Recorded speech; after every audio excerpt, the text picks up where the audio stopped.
Bienvenue. Aujourd'hui, on va explorer l'actualité de l'arcade japonaise. Alors, enchaînons par l'actualité de mars 1979 à travers le bimensuel Game Machine, le journal des pros de l'arcade au Japon. Effectivement, c'est le numéro 114 et il nous offre une fenêtre fascinante sur cette période, juste après l'explosion d'un certain phénomène spatial. Oui, Space Invaders. Justement, en parlant de Taito, on voit qu'ils sont sur une lancée. Ils reçoivent un prix pour le jeu pendant l'Assemblée générale de la JOU. C'est la coopérative des exploitants, c'est ça? C'est ça. Et il y a même un M. Furukawa, un membre, qui salue leur méthode de vente. Ah oui, qu'est-ce qu'il dit? Il souligne que Taito ne faisait pas de vente forcée groupée, le fameux Dakiawase, pour obtenir Space Invaders. Apparemment, certains concurrents, eux, le faisaient, et c'était assez mal vu. Intéressant comme détail sur les pratiques commerciales. Oui, ça montre bien les tensions de l'époque. Et Taito, il capitalise sur ce succès, mais il sort aussi d'autres choses. Le magazine parle d'un flipper, Dragon, et d'une bande de course. Ah oui, la SRCL 5 Speed Race. Une version de luxe avec l'affichage des 5 meilleurs scores. Exactement. Ils ne misaient pas tout sur Invaders. Et du côté de Nintendo. Enfin, Nintendo Leisure System, comme il s'appelait pour ça à l'époque. Alors eux, à cette même assemblée de la Joue, ils présentaient leur jeu Space Fever, en version table. Et il y a une publicité dans le magazine aussi, non? Oui, tout à fait. Une pub qui montre Space Fever, mais aussi Block Fever. Deux jeux multimode en format table. C'était vraiment une tendance, ces tables cocktails. Ah oui, clairement, pour les installer dans les cafés, les bars, ça s'intégrait au mobilier, c'était discret. Et Sega dans tout ça, ils ne sont pas mentionnés. Si. Sega lance Space Attack. Et même une version Space Attack T4, avec un écran vertical. Attends, Space Attack, ça fait quand même sacrément penser à Space Invaders. Oui, on peut difficilement le nier. L'influence était juste immense. Ça a déclenché une vague d'imitation, une compétition féroce. Donc Sega aussi faisait son Invaders Live. Voilà. Mais il faisait aussi autre chose. Il commercialisait des jeux sous licence, comme GB ou Submarine, qui venaient de Namco à l'origine. Une stratégie un peu plus diversifiée peut-être. Mais quand on lit ce numéro, ce qui frappe vraiment, c'est Here's where it gets really interesting. C'est que l'ombre de Space Invaders est absolument partout. C'est exactement ça. Taito rafle les prix et tout le monde essaye de surfer sur la vague. On a parlé de Sega, mais il y avait aussi Japatray avec Spectre. Et les pubs, n'en parlons pas, c'est rempli de jeux type Invader.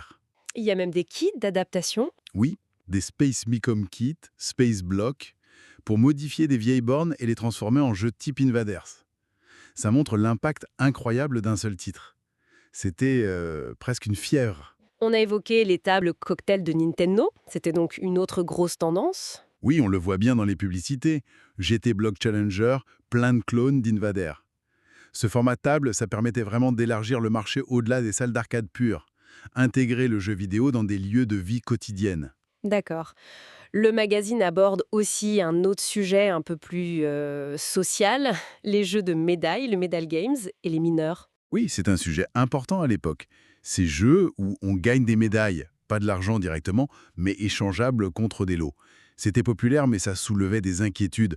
Addiction, délinquance juvénile. Et du coup, il y avait des réglementations. Bah oui, justement, l'article parle de nouvelles ordonnances dans certaines préfectures, comme Wakayama et Hyogo, pour interdire l'accès aux moins de 18 ans.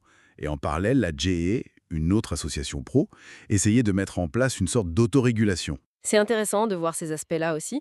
D'ailleurs, le secteur de l'amusement, ce n'était pas que les jeux vidéo, hein. Non, loin de là. If we collect this to the bigger picture, le magazine parle aussi de nouvelles attractions au parc Korakuen à Tokyo, comme un grand 8, le boomerang, une tour de chute. Le Skyflower, oui. Et il y a aussi le projet du parc Portopia 81 à Kobe, le marché des jukebox. Oui, Wurlitzer qui arrête la production aux US mais continue en Allemagne, et même les machines de karaoké.